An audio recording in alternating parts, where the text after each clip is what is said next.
오픈 AI가 투자에 성공했죠. 오픈 AI가 챗GPT의 인기에도 2029년까지 적자가 지속될 것이라고 IT 전문 매체가 예상을 하고 있습니다. 디인포메이션이 입수한 재무 보고서에 따르면 오픈 AI는 2029년 매출이 1,000억 달러, 135조 원에 달할 것으로 예상을 합니다. 이것은 올해 예상 매출액 37억 달러의 약 30배에 달하는 수준이에요. 2024년이죠. 2029년까지 5년 동안에 현재 37억 달러 매출에서 1,000억 달러, 30배가 늘어나는 겁니다. 5년 동안의 매출이. 그러나 1,000억 달러의 매출 규모에도 2029년에도 적자를 기록할 것으로 전망하고 있습니다. 매출이 그렇게 늘어나고 있지만 비용 또한 크게 증가하고 있기 때문입니다. 올해에만 50억 달러의 적자가 예상됐고 특히 2028년까지 적자가 더 증가할 것으로 예상하고 있습니다. 2026년 적자가 140억 달러에 이르는 등의 2023년부터 2028년까지 총 적자액이 440억 달러에 이를 것으로 전망합니다. 이렇게 매출 급증에도 적자가 늘어나는 것은 지속적인 인공지능 개발에 막대한 투자와 함께 운영 비용이 들어가기 때문입니다. 오픈AI의 주 매출은 개인과 기업을 대상으로 하는 월 20달러의 챗GPT 구독 서비스에서 나옵니다. 지난 1월에는 월 20달러의 AI판 앱스토어를 출범한 바가 있습니다. 현재 챗GPT의 주간 활성 이용자 수가 2억 명을 넘어섰습니다. 이것은 1억 명을 돌파한 지난해 11월 이후 9개월 만에 2배로 늘어난 수치입니다. 이 중에서 유료 구독자 수가 1,000만 명에 달합니다. 뉴욕타임스는 오픈AI가 올해 말까지 구독 서비스료를 2달러 인상하고 향후 5년 동안 44달러까지 공격적으로 인상할 계획이라고 보도했습니다. 오픈AI가 최근에 100억 달러 이상의 유동성 확보한 거 말씀을 드려서 알고들 계십니다. 최근에 1,570억 달러의 기업 가치로 마이크로소프트와 엔비디아, 또 아랍에미레이트의 투자사 MGX, 또 일본의 소프트뱅크의 비전펀드 등으로부터 66억 달러의 투자금을 유치했습니다. 또 투자은행들 JP모건, 골드만삭스, 모건스탠리, 웰스파고, UBS, CT 등으로부터 대형 투자은행 등으로부터 40억 달러의 신용대출 한도를 확보한 바가 있습니다. 오늘 개장 전 주요 주가지수가 선물 시장에서 하락세를 보였습니다. 9월의 미국 소비자 물가지수가 예상치를 소폭 웃돌면서 끈질긴 모습을 보인 데다가 주간 신규 실업보험 청구자 수가 1년 2개월 만에 최대치를 기록했다는 소식이 나왔습니다.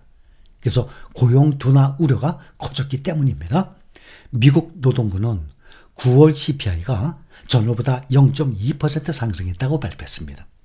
이는 시장 예상치 0.1% 상승보다 높은 수치입니다. 전년 동기 대비로는 2.4% 올랐습니다. 그동안의 과정 쭉 보면 2.4%면 성공적이었지만 시장 예상치 2.3%를 상회한 것입니다. 근원 CPI도 전년 동기 대비 3.3% 오르면서 시장 예상치 3.2%를 웃돌았습니다. 전월 대비로도 0.3% 올라서 예상치 0.2%를 상회했습니다. 또 지난 5일로 끝난 한 주간의 신규 실업보험 청구 건수가 계절 조정 기준 25만 8천 명으로 크게 올랐습니다. 직전주보다 3만 3천 명이 늘어난 것입니다. 또 시장 예상치 23만 1천 명을 크게 웃도는 수치입니다.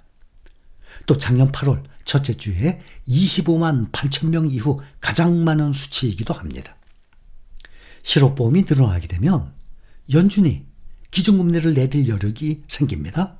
하지만 시장은 이미 금리 인하 기조를 주가에 반영하고 있고 예상치보다 많은 실업보험 청구 건수는 오히려 고용 불안을 자극하는 재료로 받아들이게 되는 것입니다.